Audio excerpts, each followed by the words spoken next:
Saudara sekalian yang terkasih, kita sedang merayakan pertobatan Santo Paulus dan kita bisa bertanya apa sebab begitu banyak perhatian pada Rasul itu. Suatu yang seringkali dulu menjadi masalah dengan kaum kita yang Katolik terhadap yang Protestan, barangkali dengan agama lain, yaitu apa peranan Santo Paulus atau Rasul itu dalam agama Katolik, agama Kristen. Dan sudah bertahun-tahun didiskusikan itu. Ada yang sampai berkata bahwa yang menciptakan atau mendirikan agama Kristen adalah Paulus, bukan Yesus. Sampai mereka berkata kalau mau temu lagi dengan Yesus harus pergi sebelum Paulus.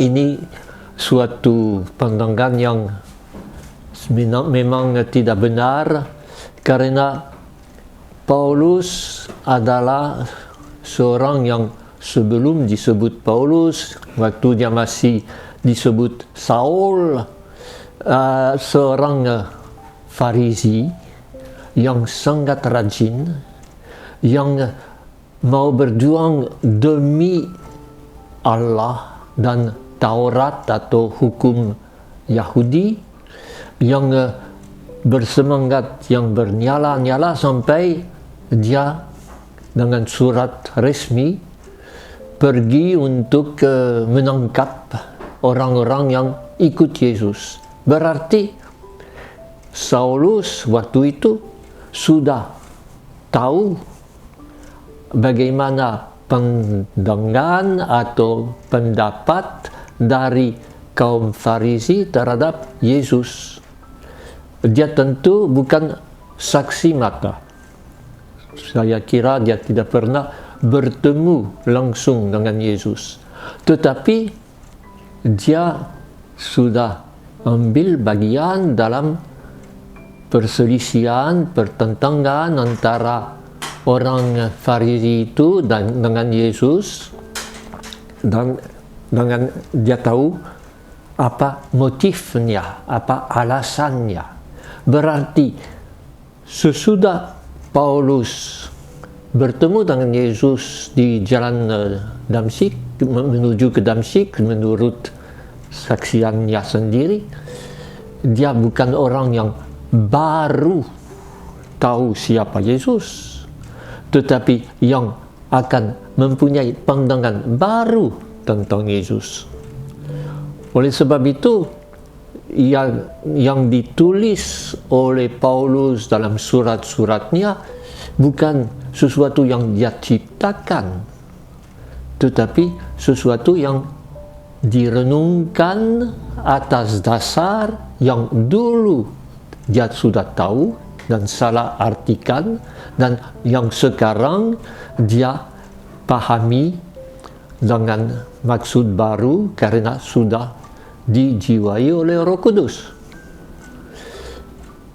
Ini bukan beralih dari pendosa ke orang yang sungguh-sungguh baik, tetapi dari orang yang sungguh-sungguh mau berjuang demi kemuliaan Allah, tetapi sekarang mengerti bahwa perjuangan itu lewat Yesus.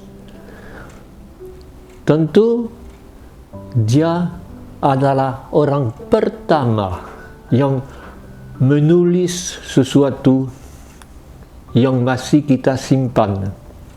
Bisa jadi sebelum Paulus ada tulisan juga, tetapi hilang. Jelas sebelum Paulus ada orang yang bicara tentang Yesus di dalam jemaat pengikut Yesus, yaitu para rasul dan semua saksi-saksi mata lain. Suatu ucapan lisan dengan kita tahu masing-masing saksinya punya pandangan, punya caranya sendiri untuk menanggapi.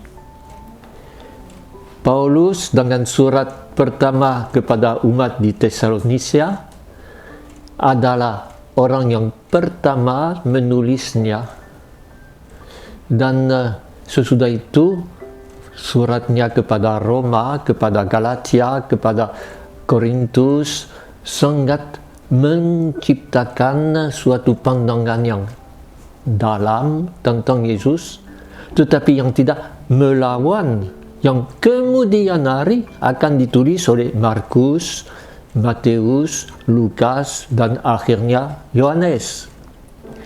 Harus mengerti bahwa waktu Paulus menulis surat-suratnya, belum ada Injil dalam arti 4 Injil yang kita kenal sekarang.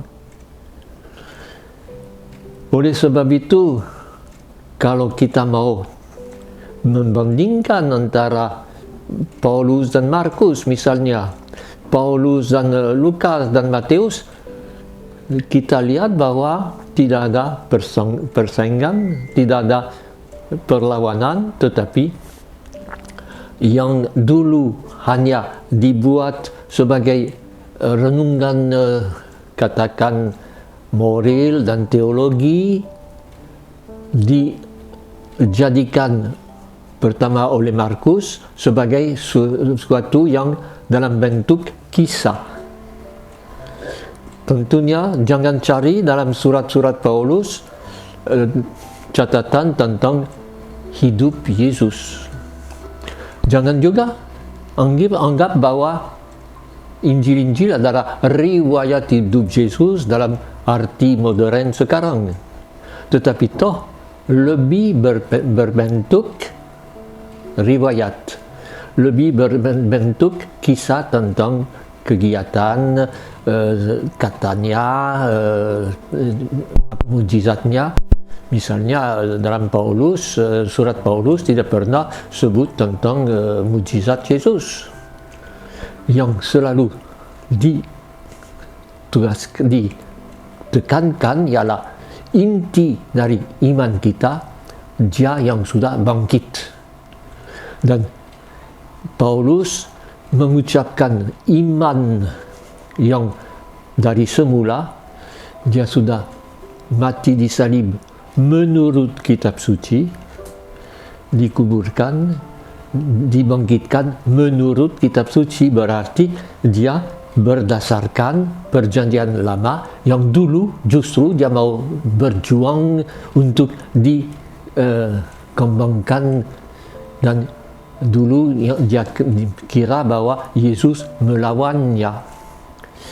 Inilah yang bisa kita buat orang jangan memperlawankan Paulus dengan Yesus, atau Paulus dengan Injil, atau dengan yang lain. Paulus masuk dalam tradisi yang mulai dengan sesudah Yesus bangkit dan Roh Kudus datang ke atas rasul-rasul, jemaat Kristiani mulai merenungkannya, dan masing-masing membawa sesuatu yang memperkayakan renungan itu, bukan saling berlawan. Maka dalam pesta pertobatan Santo Paulus, kita justru menyadari bahwa syukurlah satu orang yang dulu dengan semangat besar mau membela hak Allah yang Maha Esa, sekarang temu dengan Yesus dan mengerti bahwa tidak bisa memahami kitab suci kalau bukan melalui Yesus, dan tidak bisa memahami Yesus kalau bukan melalui kitab suci. Suatu dialog. Dan dalam hal ini kita orang Vincentian mempunyai suatu alasan lain lagi untuk bergembira, karena pada hari raya itu Santo Vincentius membuat khotbah pertamanya tentang harus bertobat dan harus mengaku dosa secara menyeluruh. Kita tahu kisahnya, dia sudah dipanggil oleh petani yang hidup dekat dengan Folleville, satu kota kecil di Prancis, di daerah Prancis Utara. Dia dipanggil oleh petani itu yang namanya baik, tetapi yang hampir mau meninggal. Dia mendengar pengakuan dosanya, dan sesudah itu petani sendiri berkata kepada Madame de Gondi, yaitu nyonya di mana Vincentius bertugas sebagai guru untuk anak-anaknya, dan nyonya yang sudah mengambil Vincentius sebagai pemimpin rohaninya. Petani itu berkata kepada Madame de Gondi, nyonya de Gondi, kalau saya tidak mengaku dosa saya kepada pastor ini, saya akan pergi ke neraka karena saya selalu menyembunyikan dosa-dosa tertentu yang sangat berat.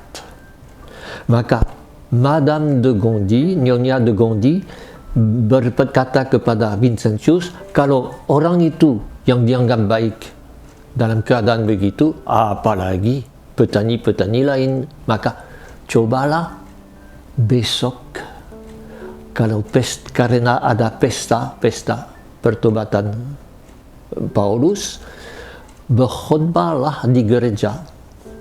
Dan tentu pada waktu itu di Prancis, kalau ada pesta semua orang pergi ke gereja. Maka Vincentius berkhotbah, Allah membuat khotbahnya masuk dalam hati orang sehingga semua orang berbondong-bondong datang untuk mengaku dosa. Terpaksa panggil bantuan dari imam-imam Jesuit dari kota dekat di Amiens. Dan sesudah itu Madame de Gondi berkata kepada Vincentius, ya, yang dibuat di sini di Folleville harus dibuat di tempat lain. Dan lama-kelamaan, karena tidak ada kongregasi lain yang mau ambil tugasnya, diputuskan oleh Madame de Gondi, oleh suaminya, memberi cukup uang untuk memulai kongregasi misi yang mulai dengan 3 orang. Itu sebabnya dalam hari ini, tanggal 25 Januari, hari pesta, hari raya pertobatan Paulus, kita anggap bahwa ini hari lahirnya kongregasi misi. Dan tentu seringkali Vincentius Apollo mengutip kata-kata dari Santo Paulus. Dia sangat akrab dengan kitab suci, sangat mengambil semua inspirasinya dari Injil-Injil, dari Paulus, dari Perjanjian Lama juga.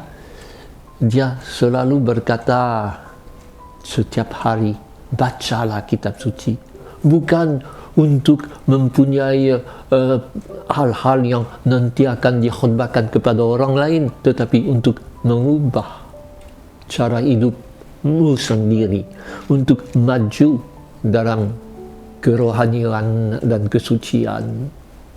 Dan itulah yang mau kita coba, terutama dengan membaca surat-surat Paulus yang selalu mempunyai suatu inspirasi untuk masa kini, walaupun ditulis untuk jemaat-jemaat tertentu dalam keadaan tertentu, tetapi kita bisa lihat bahwa Yang menjadi masalah-masalah jemaat-jemaat itu tidak asing dari masalah kita sekarang. Dan kalau didampingi dengan Injil, kita akan sungguh-sungguh menemukan hidup ala Kristen. Kita dalam hari ini juga kita tutup pekan doa sedunia untuk persatuan orang Kristiani, dan Sri Paus dalam suratnya, dalam khutbahnya selalu berkata akan datang persatuan itu kalau kita makin dekat dengan kitab suci, antara lain dengan Paulus.